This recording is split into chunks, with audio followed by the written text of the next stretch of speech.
Hello and welcome to another session of Reminiscing with History Makers. I'm joined today by Jeryl Brown Anderson. Jeryl, thank you for joining us. Thank you for having me.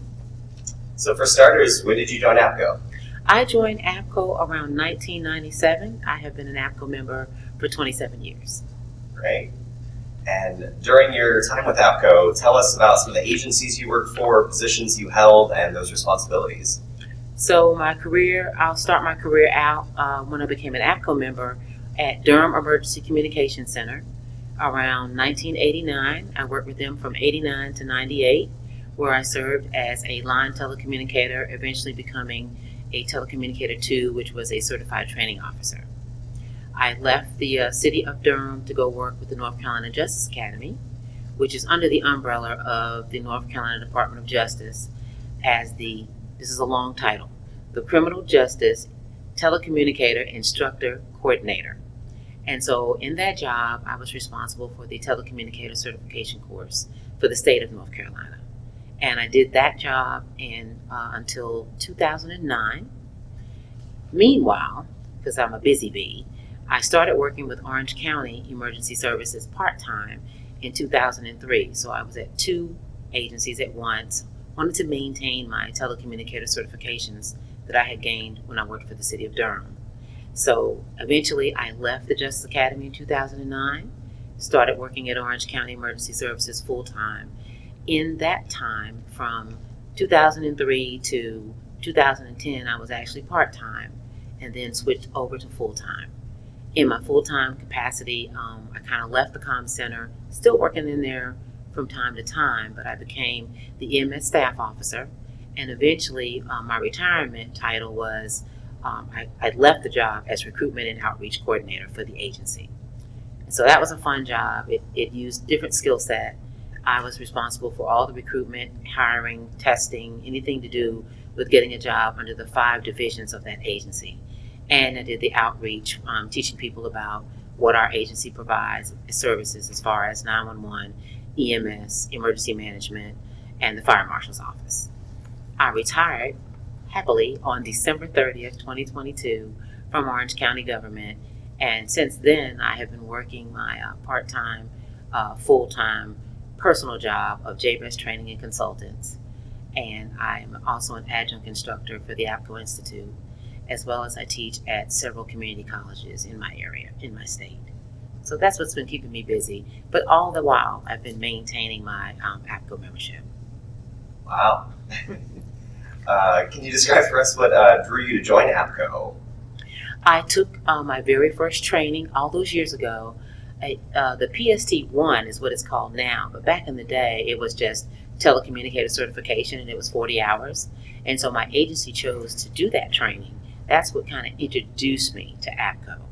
And learning a little bit more about it, our agency bought us membership, and even when they decided maybe not to keep up the membership, I kept mine up because I realized what a great resource it was to have. Can you describe for us some of your APCO activities at the state, chapter, or national level during your time with APCO? Yes, I can. So in the state of North Carolina, I have been an active member for most of my 27 years.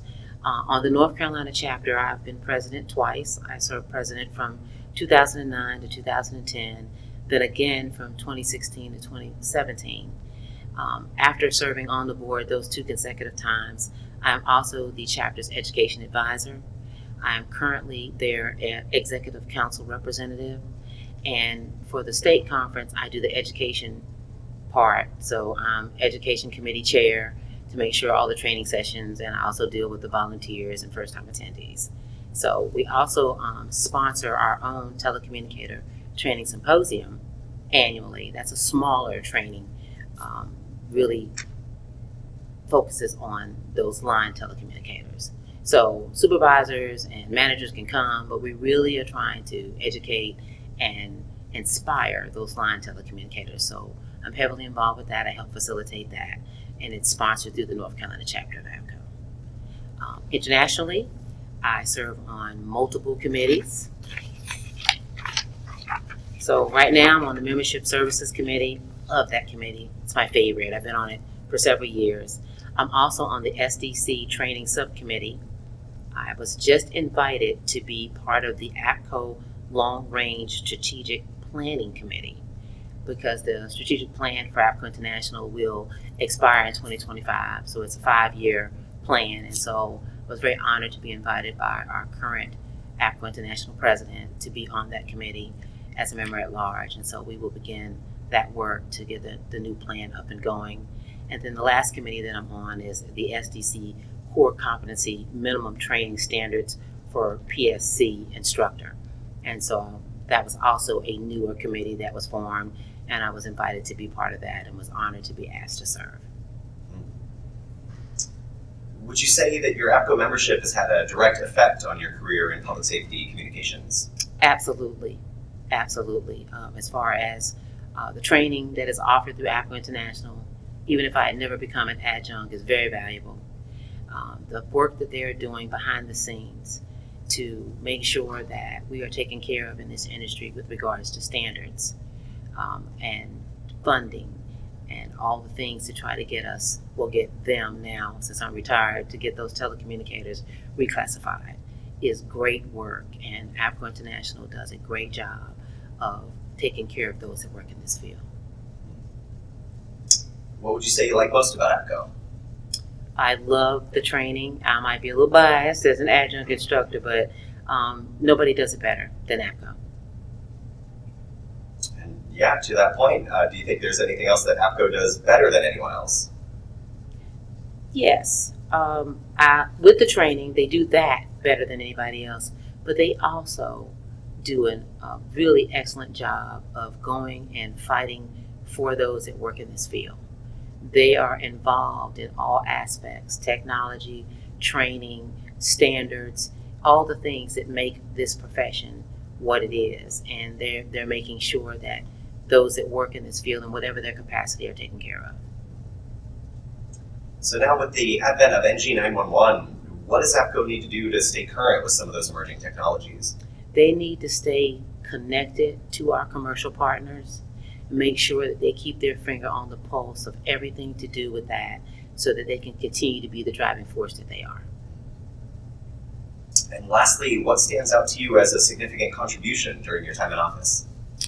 Training that we offer to our members on a local level, that's very important. It was very important to me both times that I served as chapter president, but even as the educational advisor, it's very important to give back to our membership, and I think that we do that when we offer good training that will help their knowledge base and their skill level.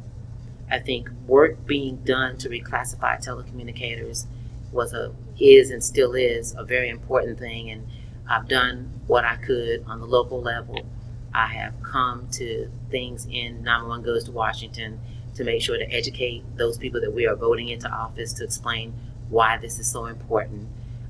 Committees that I have served on in North Carolina as well as through APCO International have been a great help. And then participating, and I'm very proud to participate as my chapter's executive council representative. That is a new skill set, again, that I get to use, different from training. And I have learned so much more about APCO by serving in that role and being able to take back valuable information to my chapter. Oh, that's great. Well, once again, this has been Reminiscing with History Makers. Jeryl, thank you so much for sharing with us. Thank you again for having me.